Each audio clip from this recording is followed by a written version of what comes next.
जय Shri Krishna friends, welcome to Harimukund. आइए आज श्रीमद् भागवत पुराण के 9वें स्कंद का 9वां अध्याय शुरू करते हैं। इसमें राजा भगीरथ चरित्र और गंगा अवतरण की कथा बताई गई है। श्री सुखदेव जी कहते हैं, राजा सगर के पोते अंशुमान ने गंगा जी को लाने की कामना से बहुत वर्षों तक घोर तपस्या की, परंतु उन्हें सफलता नहीं मिली। समय आने पर उनकी मृत्यु हो गई। अंशुमान के पुत्र दिलीप ने भी वैसे ही तपस्या की, परंतु वे भी असफल ही रहे। समय पर उनकी भी मृत्यु हो गई। दिलीप के पुत्र थे भगीरथ। उन्होंने बहुत बड़ी तपस्या की। उनकी तपस्या से प्रसन्न होकर भगवती गंगा ने उन्हें दर्शन दिया और कहा कि मैं तुम्हें वर देने के लिए आई हूँ।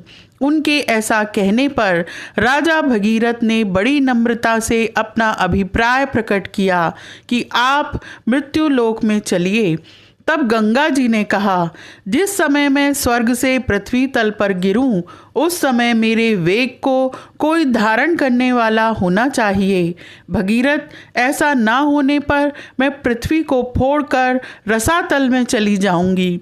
इसके अतिरिक्त इस कारण से भी मैं पृथ्वी पर नहीं जाऊंगी कि लोग मुझ में अपने पाप धोएंगे। फिर मैं उस पाप को कहाँ धोऊंगी? इस विषय में तुम स्वयं विचार कर लो।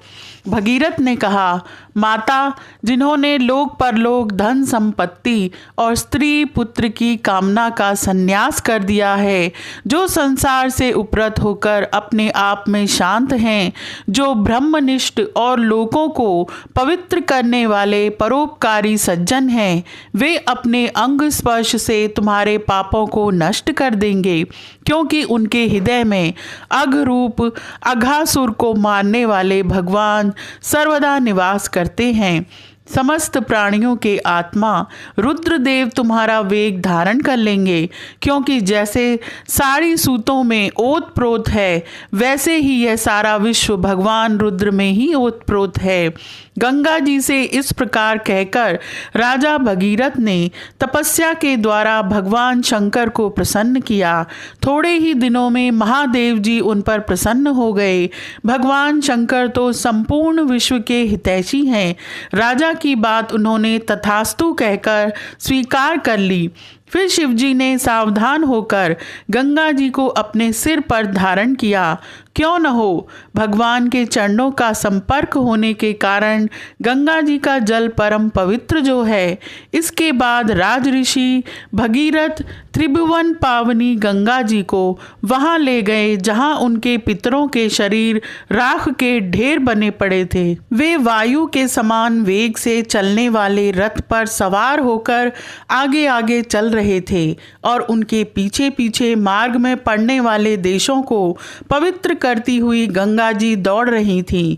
इस प्रकार गंगा सागर संगम पर पहुंचकर उन्होंने सगर के जले हुए पुत्रों को अपने जल में डुबो दिया।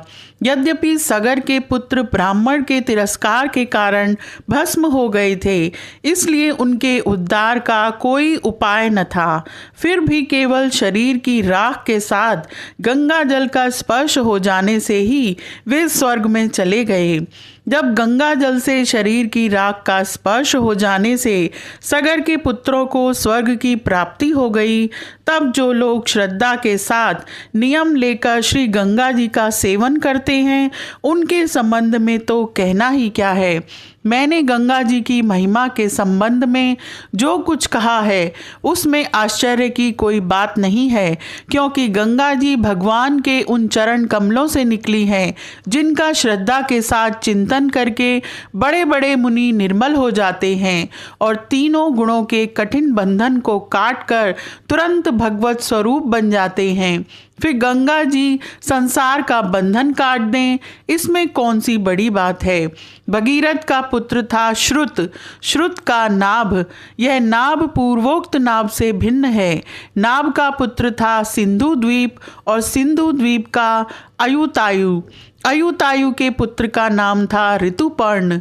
वह नल का मित्र था। उसने नल को पासा फेंकने की विद्या का रहस्य बतलाया था और बदले में उससे अश्व विद्या सीखी थी। ऋतुपर्ण का पुत्र सर्वकाम हुआ। सर्वकाम के पुत्र का नाम था सुदास। सुदास के पुत्र का नाम था सौदास और सौदास की पत्नी का नाम था मदयंती। सौदास को ही कोई कोई मित्र सा कहते हैं और कहीं कहीं उसे कलमाशपाद भी कहा गया है। वह वशिष्ठ के शाप से राक्षस हो गया था और फिर अपने कर्मों के कारण संतानहीन हुआ। राजा परीक्षित ने पूछा, हे भगवान, हम यह जानना चाहते हैं कि महात्मा सौदास को गुरु वशिष्ठ जी ने शाप क्यों दिया। यदि कोई गोपनीय बात ना हो तो कृपया करके बतलाइए। श्री सुखदेव जी ने कहा, परीक्षित, एक बार राजा सौदास शिकार खेलने गए हुए थे। वहां उन्होंने किसी राक्षस को मार डाला और उसके भाई को छोड़ दिया।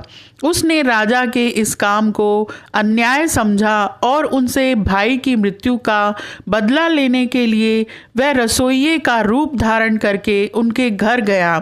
जब एक दिन भोजन करने के लिए गुरु वशिष्ठ जी राजा के यहाँ आए, तब उसने मनुष्य का मांस रांधकर उन्हें परोस दिया। जब सर्व समर्थ वशिष्ठ जी ने देखा कि परोसी जाने वाली वस्तु तो नितांत अभक्ष्य है, तब उन्होंने क्रोधित होकर राजा को शाप दिया कि जा, इस काम से तू राक्षस हो जाएगा। जब उन्हें यह बात मालूम हुई कि यह काम तो राक्षस का है, राजा का नहीं, तब उन्होंने उस शाप को केवल 12 वर्ष के लिए कर दिया।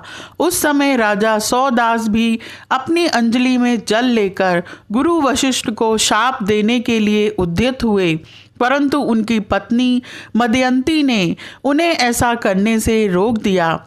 इस पर सौदास ने विचार किया कि दिशाएं, आकाश और पृथ्वी सब के सब तो जीवमय ही हैं, तब यह तीक्ष्ण जल कहाँ छोड़ूं। अंत में उन्होंने उस जल को अपने पैरों पर डाल लिया। इससे उनका नाम मित्रसह हुआ। उस जल से उनके पैर काले पड़ गए थे, इसलिए उनका नाम कलमाशपाद भी हुआ। अब वे राक्षस हो चुके थे। एक दिन राक्षस बने हुए राजा कलमाशपाद ने एक वनवासी ब्राह्मण दंपति को सहवास के समय देख लिया। कलमाशपाद को भूख तो लगी ही थी। उसने ब्राह्मण को पकड़ लिया। ब्राह्मण पत्नी की कामना अभी पूर्ण नहीं हुई थी।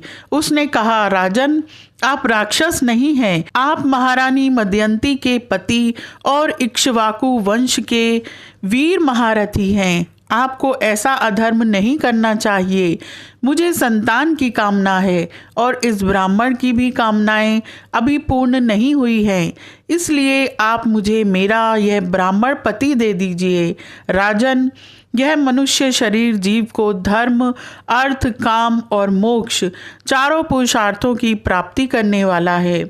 इसलिए वीर, इस शरीर को नष्ट कर देना सभी पुरुषार्थों की हत्या कही जाती है। फिर यह ब्राह्मण तो विद्वान है, तपस्या, शील और बड़े बड़े गुणों से संपन्न है। यह उन पुरुषोत्तम पर ब्रह्म की समस्त प्राणियों के आत्मा के रूप में आराधना करना चाहता है, जो समस्त पदार्थों में विद्यमान रहते हुए भी उनके पृथक पृथक गुणों से छिपे हुए हैं। राजन, आप शक्तिशाली हैं। आप धर्म का मर्म भली भांति जानते हैं। जैसे पिता के हाथों पुत्र की मृत्यु उचित नहीं, वैसे ही आप जैसे श्रेष्ठ राज ऋषि के हाथों मेरे श्रेष्ठ ब्रह्म ऋषि पति का वध किसी प्रकार उचित नहीं है। आपका साधु समाज में बड़ा सम्मान है। भला आप मेरे परोपकारी, निरपराध, श्रोत्रिय एवं ब्रह्मवादी पति का वध कैसे ठीक समझ रहे हैं? ये तो गौ के समान निरीह है। फिर भी यदि आप इन्हें खा ही डालना चाहते हैं तो पहले मुझे खा डालिए, क्योंकि अपने पति के बिना मैं मुर्दे के समान हो जाऊंगी और एक क्षण भी जीवित न रह सकूंगी। ब्राह्मण पत्नी बड़ी ही करुणापूर्ण वाणी में इस प्रकार कहकर अनाथ की भांति रोने लगी। परंतु सौदास ने शाप से मोहित होने के कारण उसकी प्रार्थना पर कुछ भी ध्यान न दिया और वह उस ब्राह्मण को वैसे ही खा गया जैसे बाघ किसी पशु को खा जाए।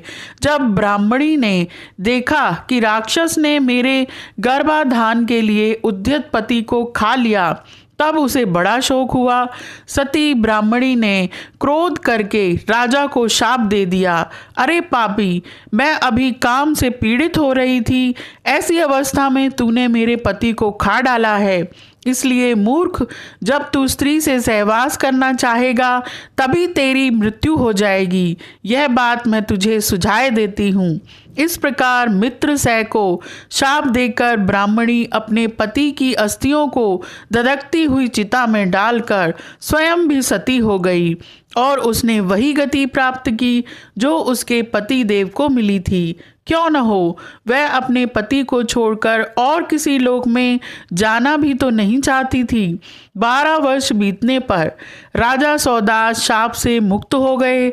जब वे सहवास के लिए अपनी पत्नी के पास गए तब उसने इन्हें रोक दिया, क्योंकि उसे उस ब्राह्मणी के शाप का पता था। इसके बाद उन्होंने स्त्री सुख का बिल्कुल परित्याग ही कर दिया। इस प्रकार अपने कर्म के फलस्वरूप वे संतानहीन हो गए। तब वशिष्ठ जी ने उनके कहने से मदयंती को गर्भाधान कराया। मदयंती 7 वर्ष तक गर्भ धारण किए रही, परंतु बच्चा पैदा नहीं हुआ। तब वशिष्ठ जी ने पत्थर से उसके पेट पर आघात किया। इससे जो बालक हुआ वह अश्म की चोट से पैदा होने के कारण अश्मक कहलाया। अश्मक से मूलक का जन्म हुआ। जब परशुराम जी पृथ्वी को क्षत्रियहीन कर रहे थे तब स्त्रियों ने उसे छिपाकर रख लिया था। इससे उसका एक नाम नारी कवच भी हुआ। उसे मूलक इसलिए कहते हैं कि वह पृथ्वी के क्षत्रियहीन हो जाने पर उस वंश का मूल बना। मूलक के पुत्र हुए दशरथ, दशरथ के एडविड और एडविड के राजा विश्वसह, विश्वसह के पुत्र ही चक्रवर्ती सम्राट खटवांग हुए। युद्ध में उन्हें कोई जीत नहीं सकता था। उन्होंने देवताओं की प्रार्थना से दैत्यों का वध किया था। जब उन्हें देवताओं से यह मालूम हुआ कि अब मेरी आयु केवल 2 ही घड़ी बाकी है, तब वे अपनी राजधानी लौट आए और अपने मन को उन्होंने भगवान में लगा दिया। वे मन ही मन सोचने लगे कि मेरे कुल के इष्ट देवता हैं ब्राह्मण, उनसे बढ़कर मेरा प्रेम अपने प्राणों पर भी नहीं है। पत्नी, पुत्र, लक्ष्मी, राज्य और पृथ्वी भी मुझे उतने प्यारे नहीं लगते। मेरा मन बचपन में भी कभी अधर्म की ओर नहीं गया। मैंने पवित्र कीर्ति भगवान के अतिरिक्त और कोई भी वस्तु कहीं नहीं देखी। तीनों लोकों के स्वामी देवताओं ने मुझे मुँह मांगा वर देने को कहा, परंतु मैंने उन भोगों की लालसा बिल्कुल नहीं की, क्योंकि समस्त प्राणियों के जीवनदाता श्री हरि की भावना में ही मैं मग्न हो रहा था। जिन देवताओं की इंद्रियां और मन विषयों में भटक रहे हैं, वे सत्व गुण प्रधान होने पर भी अपने हृदय में विराजमान सदा सर्वदा प्रियतम के रूप में रहने वाले अपने आत्म स्वरूप भगवान को नहीं जानते। फिर भला जो रजोगुणी और तमोगुणी हैं वे तो जान ही कैसे सकते हैं। इसलिए अब इन विषयों में मैं नहीं रमता। ये तो माया के खेल हैं। आकाश में झूठ मूठ प्रतीत होने वाले गंधर्व नगरों से बढ़कर इनकी सत्ता नहीं है।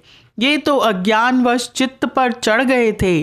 संसार के सच्चे रचयिता भगवान की भावना में लीन होकर मैं विषयों को छोड़ रहा हूँ और केवल उन्हीं की शरण ले रहा हूँ। भगवान ने राजा खटवांग की बुद्धि को पहले से ही अपनी ओर आकर्षित कर रखा था। इसी से वे अंत समय में ऐसा निश्चय कर सके।